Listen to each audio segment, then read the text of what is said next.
आपल्यासोबत मनोज जरांगे पाटील आहेत। दादा, मालवणची घटना आहे, शिवरायांचा पुतळा पडला होता, त्याच्यावर मोठं राजकारण झालं, आज तुम्ही त्या ठिकाणी भेट द्यायला जातात। ते म्हणजे खूप भावना दुखावलेल्या आहेत राज्यातल्या आणि देशातल्या लोकांच्या। छत्रपती शिवराय हे सगळ्यांचे दैवत आहेत आणि अशी घटना होणं ही खूप मोठी दुर्दैवी घटना आहे। कारण हे छत्रपती शिवराय हे तुम्ही सहज नाही घेऊ शकत, तुम्ही सहजतेने नाही बोलू शकत त्याच्यावरती। माझं म्हणणं आहे की तुम्ही त्याच्यावर राजकारण करू नका, ते विरोधी पक्ष असेल किंवा ते सत्ताधारी असेल। नसता तुम्ही जर असे राजकारण करायला लागलेत तर लोकांच्या मनातून उठणार तुम्ही की तुम्ही छत्रपती शिवरायामध्ये सुद्धा राजकारण करायला लागलात आणि हे लोक तुमच्या विरोधात जातील सगळे। राजे तुम्ही महापुरुषांच्या राजकारणासाठी नादी लागू नका, तुमचं राजकारण तिकडे जळू द्या। तुमच्या राजकारणासाठी विनाकारण तुम्ही चिखलफेक करणार आणि छत्रपती शिवरायांचा वापर करणार तर हे होऊ देणार नाही तिथून पुढे जनता।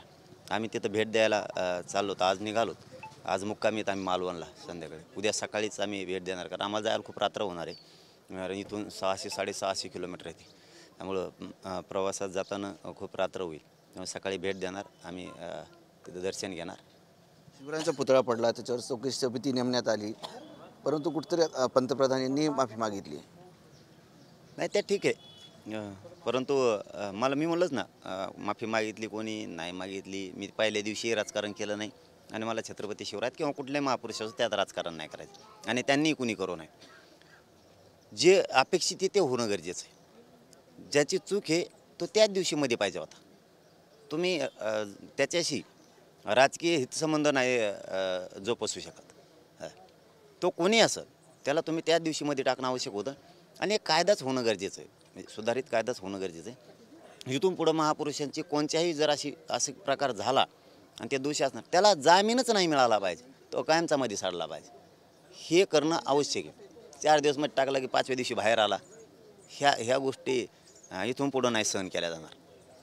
नक्कीच होते मनोज जरांगे पाटील आणि आज ते मालवणला निघाले आहेत, मालवणला मुक्काम करतील आणि सकाळी राजकोट किल्ल्यावर जाऊन ज्या ठिकाणी शिवरायांचा पुतळा पडला त्या ठिकाणी भेट देणार आहेत। कॅमेरामन अमित आढेसह संजय सरोदे, TV9 मराठी, आंतरवली सराटी, जालना।